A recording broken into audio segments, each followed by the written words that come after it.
மணிப்பூரில் தான் இருந்தேன். மணிப்பூர்லேருந்து என் பசங்கள்லாம் வந்திருக்காங்க. அதனால ரொம்ப சந்தோஷமாக சாப்பாடு ஆக்கிட்டு போடுறேன்.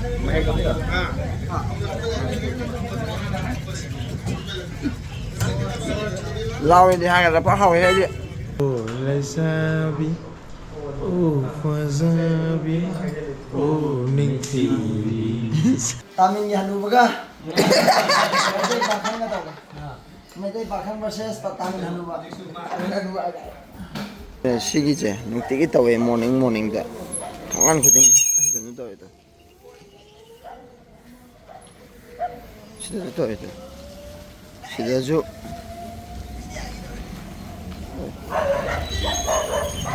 Kangan ko ding ito eh. Ano to din tungaga. Vista Sali. Marina Beach of the Sinai. England Pier. Ina. Bobby. Oh, do you know English? Yeah, I speak. Now we are going to Marina Beach. Marina, oh, that's a nice place. Nice place. It's one of the second largest beach in the world. In the world. Yes. Second largest beach. In the world. Sabas. Pwede mo metro da sa lagyan ako. Lakpagi. Metro da sa lagyan na mula metro tong lagyan na.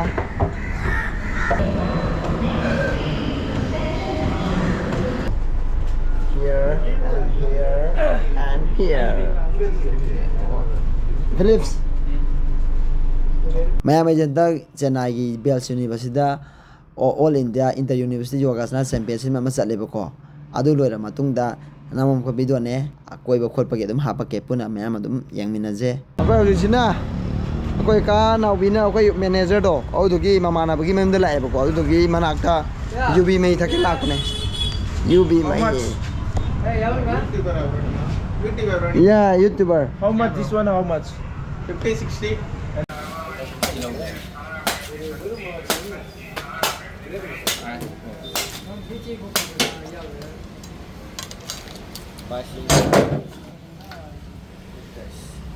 Ungla pier ina.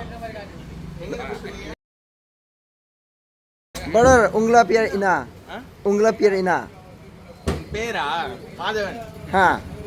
Madhavan. Madeva. Madhavan. Madhavan. Ai jo hairam ni ko mayam. China. China nahi, China not China. Manipuri. Ha.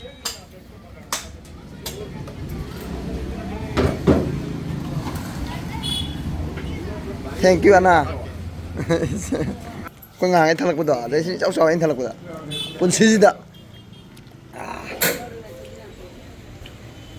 Hawe pok thole aina amuk kan pa mi na. Sigi manung yang ngau do. Adun yang pa.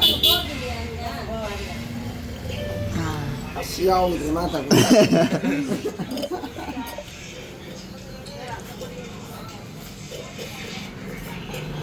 Ana pat ice. Ai di sige ngau jam pam je ko.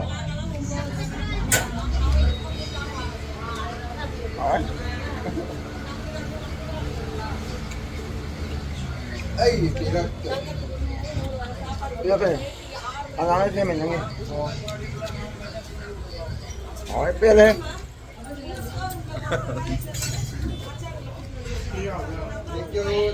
Mai làm đâu kìa.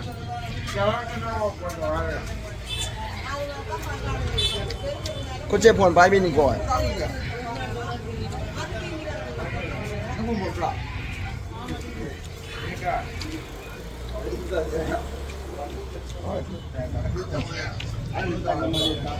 Mà ai bị tôi gì không? Thank you Anna, thank you. Anh ini mana? Paham gak sih ya? Itu salah dia mah. Oh.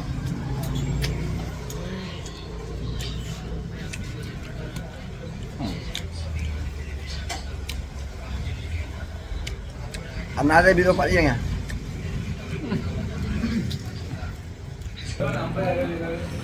Nice. Nãy nhìn đi làm hợp từng này. Mày có biết à?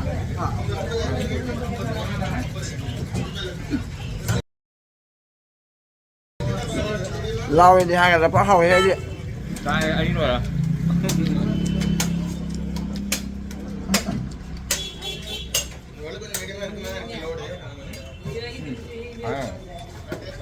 ꯑꯩꯈꯣꯏꯅ ꯍꯧꯖꯤꯛ ꯂꯥꯛꯏꯁꯦ ꯇꯥꯃꯤꯜꯒꯤ ꯌꯨꯝ ꯑꯃꯗꯅꯦꯕꯀꯣ ꯆꯦꯟꯅꯥꯏꯗ ꯑꯗꯣ ꯍꯧꯖꯤꯛꯀꯤ ꯌꯨꯝꯁꯤꯗ ꯑꯩꯈꯣꯏ ꯃꯩꯇꯩꯔꯣꯟ ꯈꯪꯉꯦꯕꯀꯣ ꯁꯤꯗꯒꯤ ꯃꯣꯔꯦꯗ ꯂꯩꯔꯝꯕ ꯃꯤꯅꯦꯕ ꯍꯧꯖꯤꯛꯀꯤ ꯁꯤ ꯌꯨꯝꯕꯨꯁꯦ ꯁꯤꯗ ꯃꯣꯏꯗ ꯑꯩꯈꯣꯏ ꯍꯧꯖꯤꯛ ꯌꯦꯟ ꯊꯣꯡꯉ ꯆꯥꯔꯛꯇꯣꯏꯅꯦ ꯃꯣꯏꯁꯤꯗ ꯀꯃꯥꯏ ꯊꯣꯡꯉꯦ ꯑꯗꯨꯁꯨ ꯍꯥꯏꯐꯦꯠ ꯍꯥꯞꯄꯒꯦ ꯃꯣꯏ ꯌꯨꯝꯗ ꯂꯩꯅꯤꯀꯣ ꯁꯤꯁꯦ ꯑꯗꯨꯅ ꯌꯦꯡꯉꯁꯤ ꯂꯥꯛꯑꯣ ꯃꯌꯥꯝ ꯃꯣꯏꯗꯤ ꯘꯤꯅ ꯊꯣꯡꯉꯦ ꯘꯤꯅ तेल ꯘꯤ है तेल तेल तेल तेल है कहीं Ghi. ऑयल ऑयल क्या ऑयल है रिफाइंड रिफाइंड ऑयल और लोकल वाला लोकल है लोकल ऑयल हाउ का चार्जिंग है आपसे ले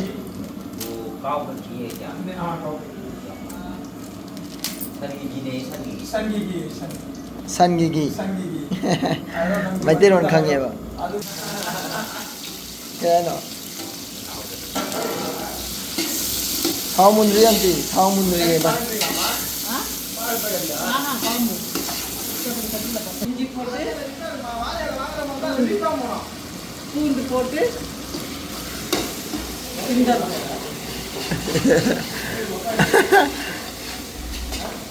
इंजी पोती பூண்டு போட்டு கிண்டணும்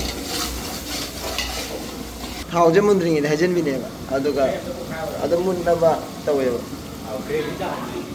अदु जान तवे बा और क्या है Vâng.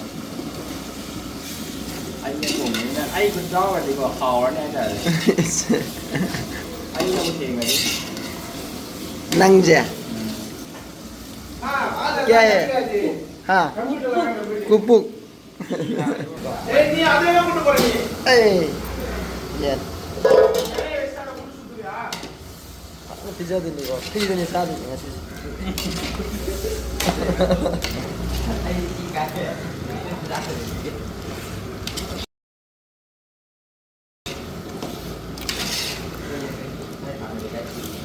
अम्मा चिकन का मतलब इन तमिल करी करी चिकन का मतलब Chicken nem. கோழிக்கறி कोई करी अम्मा नाइस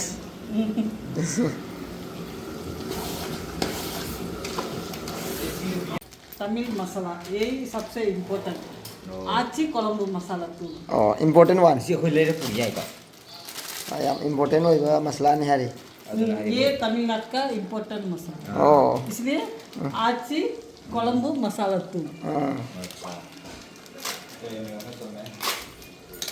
400 ग्राम हम्म, कितना करते हैं मसूर मिक्स है मिक्स या में है Hindi ko haga. Ang hanapan. 4 ग्राम 1 ग्राम 4 4 ओ ग्राम इधर में ना हम्म 400 gram nanti tumas mama ama tumas Masak ano ni? Chicken कोलम masala Chicken masala. oh chicken कोलम Ito masala doon nga. May style nila ba?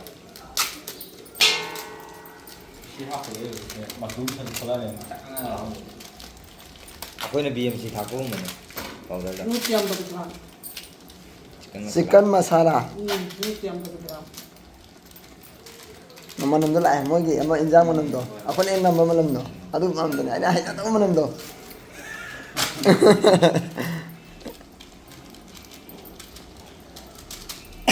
Ay, ay, naman na gaya ko ano. धनिया powder ha धनिया powder ना मल्लीतूल oh Coriander powder. coriander powder ako gi fadigom powder Hindi ko malo. Yung i-cook din mo. yang thaksel le anti gi mama ama gi je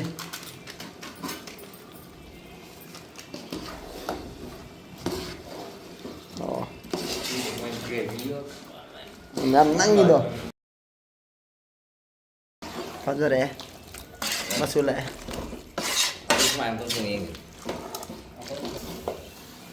ये तमिलनाडु का ना ये सबसे बड़ा recipe है हाँ ना हाँ ये डालने से तो मद्रास का सब्जी हाँ ये तो सब डालना है ना ये तो पूरा पैकेट है हाँ ये घर में पीस के तो पहले जमाने में पीस के बनाता है ना हाँ। इसे वाला सब रेसिपी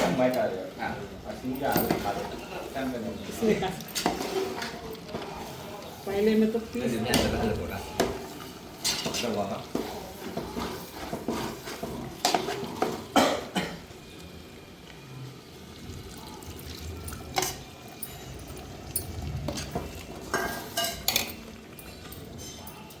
तानी हाँ तनी रेन रलू तो तनी हाँ तानी तानी इसिंग जे मोए तानी है बा जितना मांगता उतना पानी बोल दिया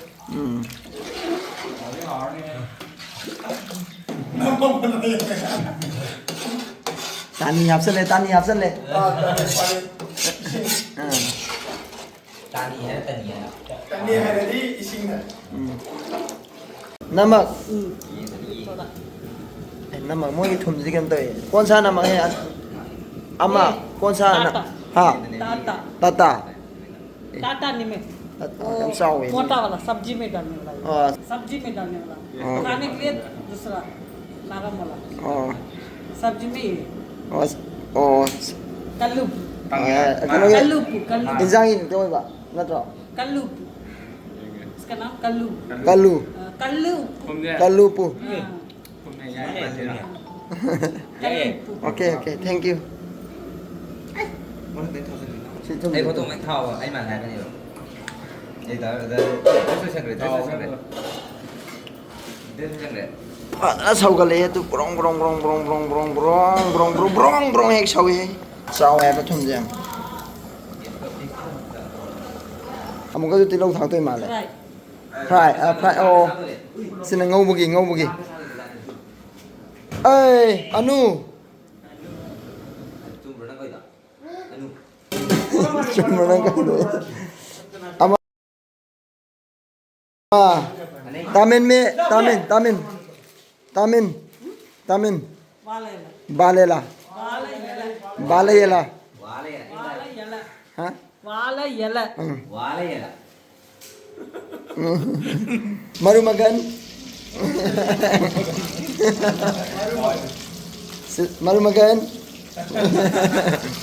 हाय बदी इसी की मसा है बा इसान पी है बा कोई अंगंग लारा दी ani man நீங்க தமிழ்ல சொல்லுங்க என் பசங்க ஊர்ல என் பசங்க வந்திருக்காங்க நான் வளர்ந்த ஊர்ல என் பசங்க வந்திருக்காங்க அப்படி சொல்லுங்க சொல்லவா சொல்லுங்க நான் மணிப்பூர்ல தான் இருந்தேன் மணிப்பூர்ல இருந்து என் பசங்க எல்லாம் வந்திருக்காங்க அதனால ரொம்ப சந்தோஷமா சாப்பாடு ஆக்கிட்டு போடுறேன் ಅದು ಕರಿನೋ ಹರಿದಿನ ಐದು ಮಣಿಪುರದಲ್ಲಾಯೆ ಐಗಿ ದಿ ಅಂಗಾಂಗ್ ಪೂರ ಮಣಿಪುರದಲ್ಲಾಯೆ ಅದು ಐ ಪೂರ ಕೈ ಸಬ್ಜಿ ತವರಾಗ ಪೀನಿಯೆ ಅದ್ಮಾ ಹೇ ಅಕೋಯಿಸಿ ಮಣಿಪುರನೆ ಅಕೋಯಿಗೆ ಪೂರ ಅಕೋಯಿಗೆ ಅಂಗಾಂಗ್ನೆ ಮಣಿಪುರ್ಗೆ ಅಂಗಾಂಗ್ನೆ ಅಕೋಯಿಗೆ ಅಂಗಾಂಗ್ ಅವಿ ಲೋಯ್ ಲೋಯ್ ನಮಗ್ ಲಾರದ ಪೂರ ಸಬ್ಜಿ ತವರಾಗ ಪೀನಿಯೆ समाने है बा ಚಪ್ಪ ಅದ್ಮಾ ಹೇ பாசம் पासों हरिदि करी लब अकोइगी लब ने पूरा अदमा है समाने है बा अच्छा माने थैंक यू अम्मा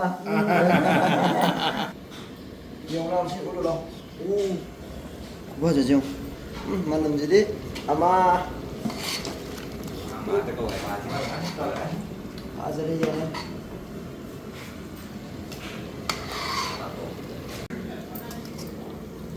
oh finish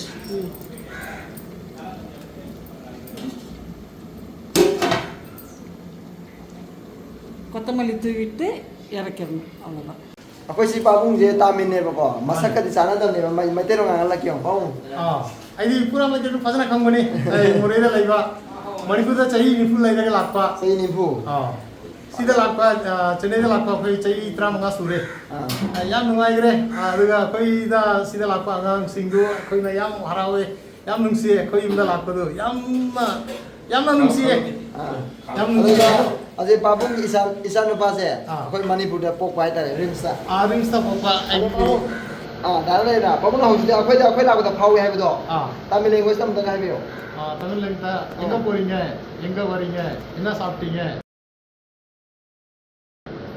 எங்க வீட்டுக்கு வாங்க நாங்க மோர்ல இருக்கோம் இப்போ சென்னையில இருக்கோம் You are expert.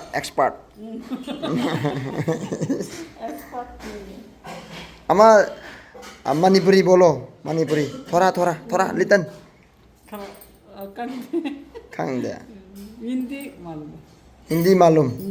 Manipuri malum nahi. malum nahi English peer ina. Dansika. nana so dire Dansika. Hoje amana akoi gi chak thaga dawre. La da. kami ko ni mama Amma jang wa bi re khoi da mata.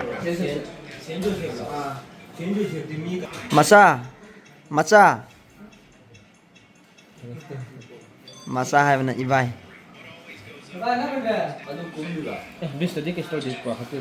Amana la tha bi re. Ach. Thum. Dasi thum na kuptra. Sina akoi sa na ne banga sai injang thang na thum ne banga sai na. Mo ju sak pan sai. ये हम लोग का चाट है सावन। Boil वाला चावल Sawan. पुंगल अरसी Pungal Arsi. Sawan ka naam. Puwan. पुलंगल अरसी Oh. ये बॉयल वाला चावल हम लोग मणिपुर में तो कच्चा वाला चावल खाता ना ये तो बॉयल वाला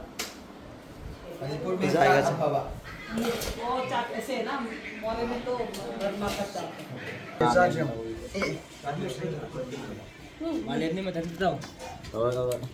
अस परात के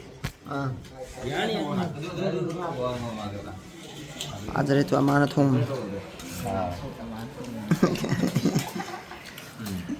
How brother sa? How we play? Right how bro? Sebentar how bro? Mahek ti? Mana ngam besadre? ये क्या है? इधर में आदमी मालूम नहीं बोलो उमरुक उमरुक उमरुक मोलगा बोलने से तमिल में मिर्चा मोरक उमरक उमरुक बोलने से मालूम नहीं मोलगा मोलागा how है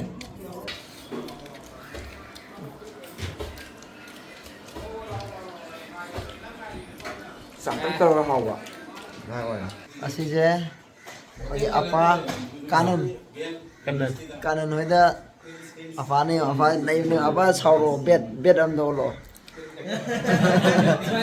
apa aja kanun malai ba aku ki tami bilang ki bed to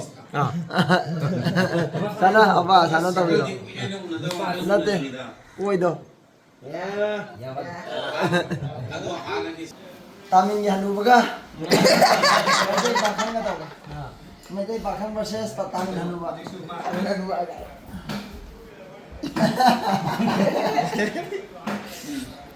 हो गया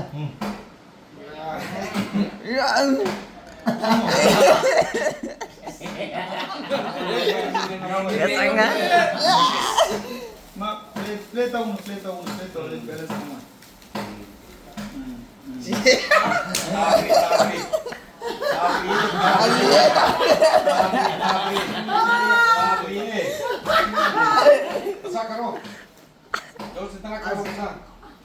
Dapat sih calon apa?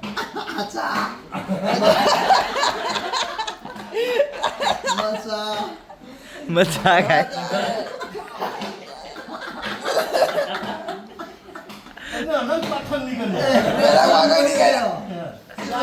Slow. 아니 로이드래. Diri, tak diri.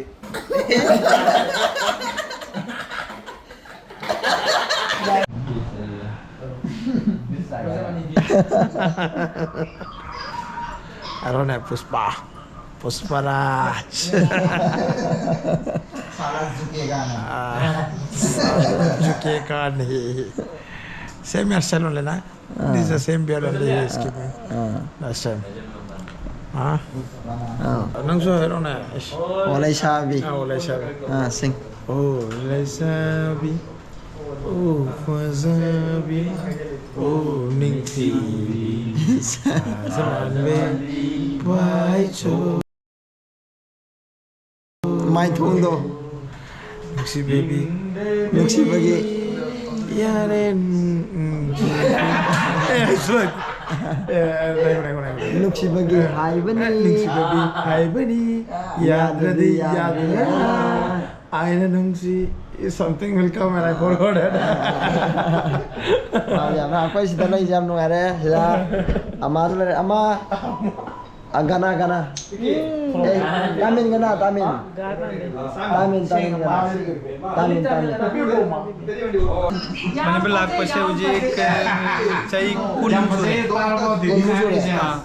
laki ba lucky आधे की था लाखी ada तरा मंगा तरा मंगा मत सुनो मुनी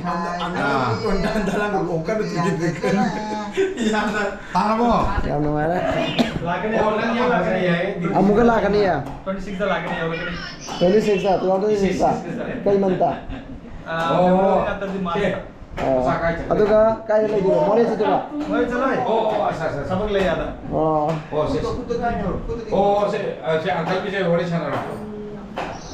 समुद्र में जाओगे फोन तो वीडियो बंद हो गया समुद्र amma bye bye thank you so much बहुत शुक्रिया nandri I love very nalera sanga gaw je kai ke lege to puna yung minar je sathar je bro come on okay अजूरी मेरे यहाँ ये पूरा जगह है पूरा oh ये को kange मेरी ना लाखड़ा बो फजरे नुमे ता यो रे ना लांगे दा थक कल्ली बो कल्ली से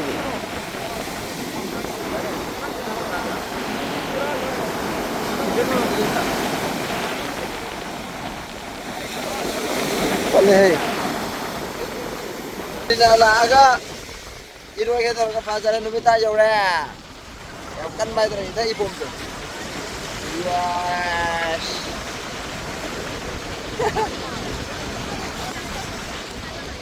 sing sing lah udre anda muda yo le makonin taro